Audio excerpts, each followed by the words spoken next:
Bonjour, dans cette vidéo, on va essayer de découvrir les caractéristiques de la loi normale.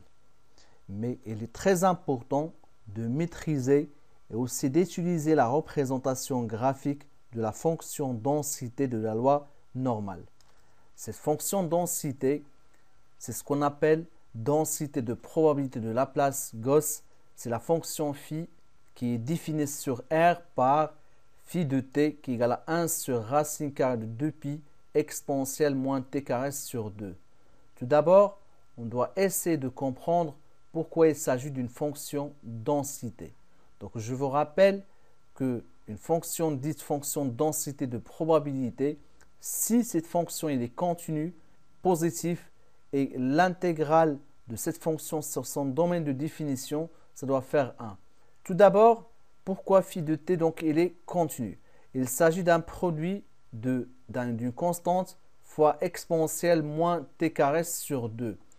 Or, on sait que la fonction exponentielle est une fonction qui est continue sur R. Et moins t carré sur 2, c'est une fonction usuelle, c'est une fonction carrée. Elle aussi, c'est une fonction qui est continue sur R par composé. Donc, exponentielle moins t carré sur 2, il sera continu sur R. En multipliant par une constante, donc le phi de t, donc ça sera toujours continu sur R. Aussi, on sait que 1 sur racine carrée de pi il est positif et aussi l'exponentielle moins t carré sur 2 il est positif sur R par produit. Donc, ça sera la fonction phi de t, ça sera positif sur R. Par contre, pour l'intégrale de phi de t, donc entre moins et plus l'infini d de t, donc c'est égal à 1. Ça, c'est hors programme. D'ailleurs, vous inquiétez pas, on ne va pas vous demander de prouver que phi de t, donc ça sera une fonction de densité. Il faut juste la savoir pourquoi il s'agit d'une fonction densité. C'est-à-dire, il faut savoir qu'il s'agit d'une fonction qui est continue, qui est positive sur R et que l'aire situé en dessous de l'axe des abscisses ou bien l'intégrale de phi de t d de t sur l'intervalle moins l'infini plus l'infini, c'est égal à 1.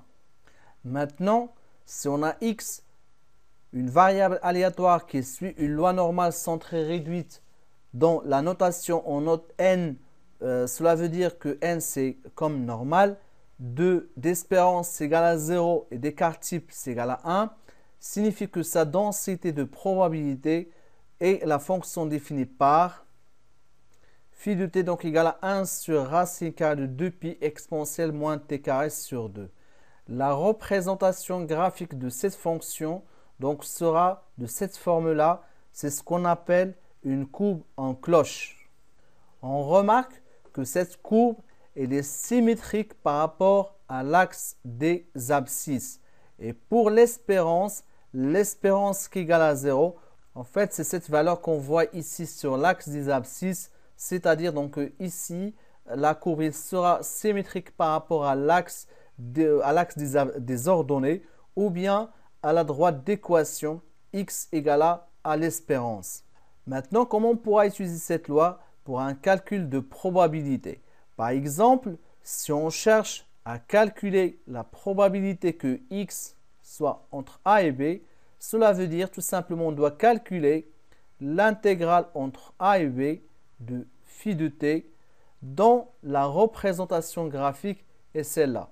Autrement dit, là si je pose par exemple a et là c'est le b, et pour calculer donc cette probabilité, cela revient à calculer l'aire délimitée par l'axe des abscisses c de phi x égale à a et x égale à b.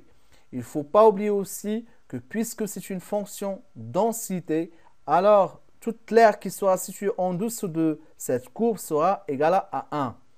Et c'est ce qu'on va essayer donc d'expliquer par la suite pour le calcul de ce type de probabilité. Donc, pour calculer cette probabilité, c'est-à-dire P de x comprise entre a et b, sachant que x, elle suit la loi normale centrée réduite, alors on doit faire quoi? Donc là, c'est par exemple, on cherche à calculer P de x inférieur à b. Donc, P de x inférieur à b, en fait, on cherche toute cette partie-là qui est assurée en jaune. D'accord? Mais nous, ce qui nous intéresse, c'est tout simplement donc la partie qui sera délimitée par les droites d'équation x égale à a et la droite d'équation x égale à b. Bah, dans ce cas-là, on doit tout simplement soustraire cette partie-là. C'est-à-dire on fait moins p de x inférieur ou égal à a. Voilà la première propriété. Bien sûr, il faut la comprendre et aussi la prendre par cœur pour qu'on puisse l'utiliser dans la suite des exercices. Par exemple, si on cherche p de x inférieur ou égal à 0. Donc là, on va faire la représentation graphique de la fonction densité qui suit la loi centrée réduite de paramètre 0, 1. Bah, inférieur à 0, c'est cette partie qui est là. Bien sûr, le 0, elle est là. Je vous rappelle que toute l'aire qui sera située en dessous de cette courbe, c'est égal à 1. Bah, si ça, tout ça, c'est égal à 1, et là, ça représente la moitié, donc dans ce cas-là, ça sera 1 demi. Idem, si on cherche par exemple p de x supérieur ou égal à 0, bah, en fait, c'est cette partie qui est là, et elle aussi, c'est égal à 1 demi. D'ailleurs, donc 1 demi plus 1 demi, ça fera 1. Donc, on déduit que p de x supérieur ou égal à 0 sera égal à p de x inférieur ou égal à 0. Bien sûr, il ne faut pas oublier que ici, on travaille dans le cas où x, il suit la loi normale centrée réduite. Parce que après, dans la suite, on verra lorsqu'on va parler de la loi normale d'une manière générale. Maintenant, si on cherche p de x inférieur ou égal à moins a. Donc, p de x inférieur ou égal à moins a, c'est cette partie qui est là. Donc, c'est-à-dire donc tout ce qui est inférieur à moins a, c'est là. Et pour p de x supérieur ou égal à a, c'est cette partie-là. Qu'est-ce qu'on remarque? On remarque que les deux r sont égaux, puisque donc le moins a et le a sont symétriques par rapport à l'axe des ordonnées. Donc, p de x inférieur ou égal à moins a, c'est égal à l'aire de p de x supérieur ou égal à a. Juste là une remarque. Lorsqu'on travaille avec inférieur ou égal, ou bien strictement inférieur, supérieur ou égal, ou bien strictement supérieur, c'est pareil. C'est-à-dire, donc, par exemple, p de x inférieur ou égal à moins a, c'est la même chose lorsqu'on travaille avec, par exemple, p de x strictement inférieur à a.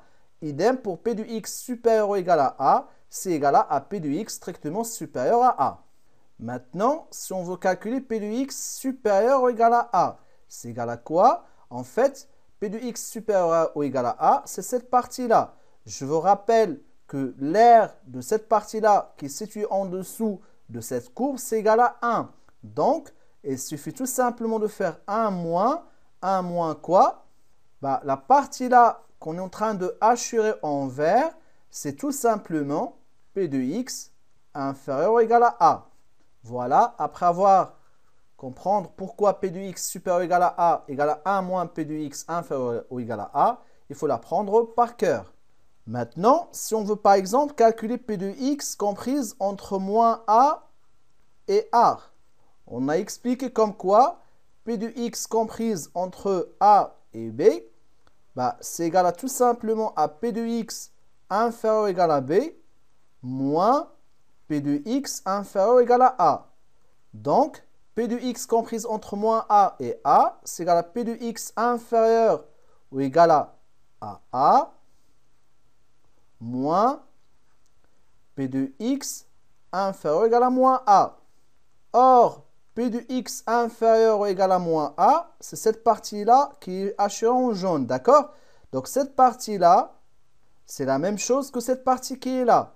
Donc, c'est égal à p de x inférieur ou égal à a moins p de x supérieur ou égal à a. Or, on a expliqué comme quoi p de x supérieur ou égal à a, c'est égal à tout simplement 1 moins p de x inférieur ou égal à a. Et si j'enlève les parenthèses, j'aurai moins 1 plus p de x inférieur ou égal à a. P de x inférieur ou égal à a plus p de x inférieur ou égal à a, c'est égal à 2 p de x inférieur ou égal à a moins 1. Bien sûr, après avoir compris pourquoi, il suffit de l'apprendre par cœur.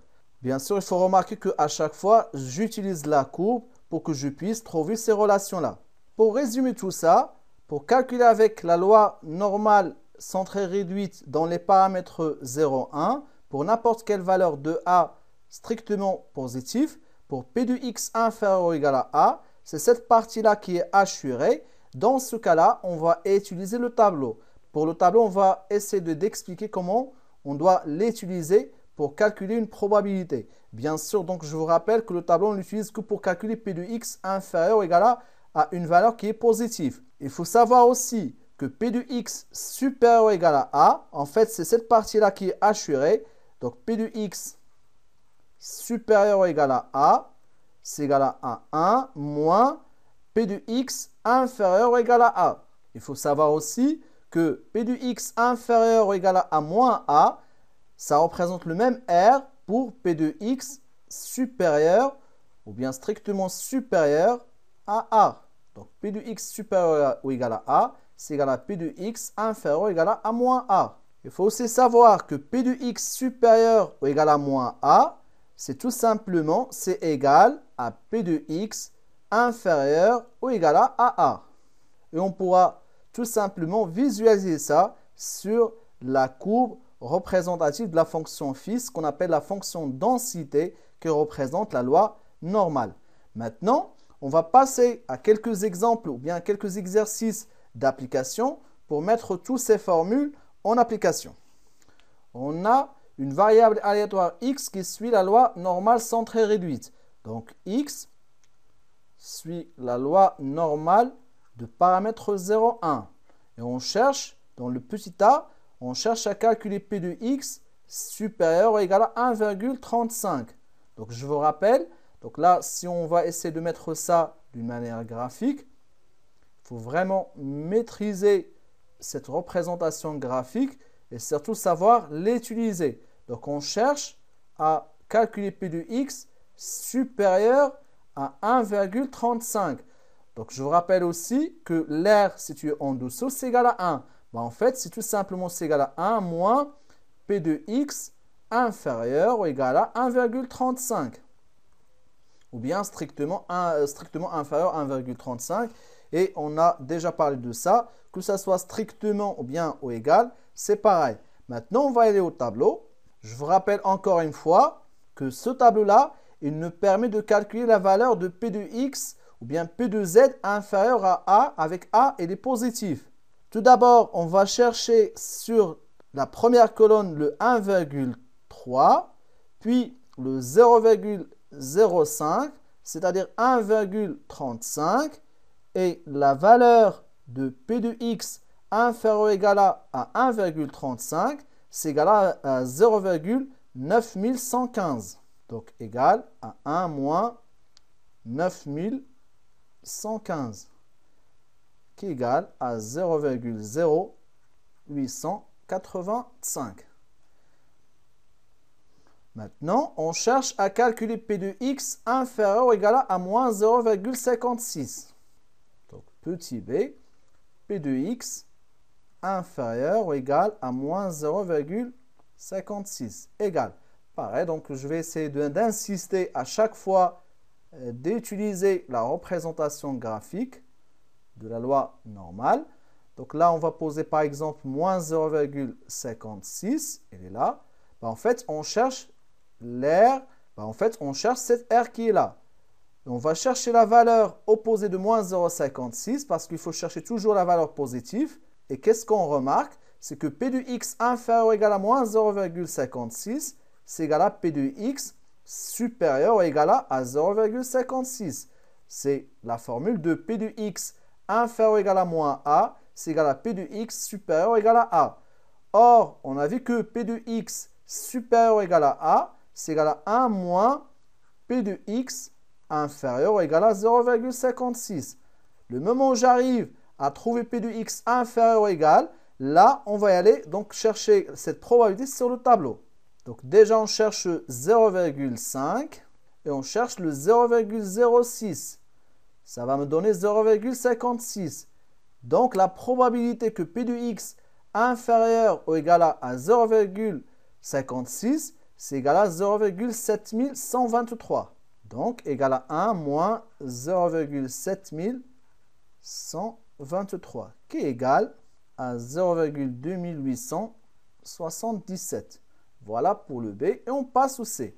Pour le C, on cherche P de X comprise entre moins 0,56 et 1,35. Donc, P de X comprise entre moins 0,56 et 1,35. Je vous rappelle que P de X comprise entre A et B, et là, on a expliqué ça dans le cours, c'est égal à P de X inférieur ou égal à B, moins P de X inférieur ou égal à A. Donc, ça va faire P de X inférieur ou égal à 1,35 moins P de X inférieur ou égal à moins 0,56. Pour le P de X inférieur ou égal à 1,35, on a trouvé dans le tableau que c'est égal à 0,9115 moins, et pour P de X inférieur ou égal à moins 0,56, on l'a calculé dans la question B, c'est égal à 0,2877, qui est égal à 0,6238. Voilà pour le C. Et on passe directement au D. On cherche pour le dp de x inférieur ou égal à moins 0,56 ou bien x supérieur ou égal à 1,35. Donc on écrit p de x inférieur ou égal à moins 0,56 ou bien x supérieur à 1,35 qui est égal. Là, on va essayer de schématiser donc la situation. J'insiste toujours à utiliser cette représentation graphique pour mieux comprendre ce qui se passe. Donc là, on cherche x inférieur à moins 0,56 ou bien supérieur à 1,35. Donc, qu'est-ce qu'on remarque pour calculer cette probabilité? Tout simplement, on doit calculer l'addition de ces deux R. C'est-à-dire, on va calculer P de x inférieur ou égal à moins 0,56 plus P de x supérieur ou égal à 1,35. Pour P de x inférieur ou égal à moins 0,56, c'est ce qu'on a trouvé pour la question B, c'est-à-dire 0,2877 plus P de x supérieur ou égal à 1,35, c'est ce qu'on a trouvé dans le A, c'est-à-dire 0,0885, qui est égal à 0,3762. Voilà pour cet exemple. J'espère que c'est clair. En fait, cet exemple nous a permis tout simplement de mettre en direct les formules et l'application de ce qu'on a vu dans ce cours. Maintenant, à vous de jouer. Vous mettez donc pause sur ces deux exercices d'application directe du cours et on va essayer de donner la correction dans la prochaine vidéo. Et à la prochaine.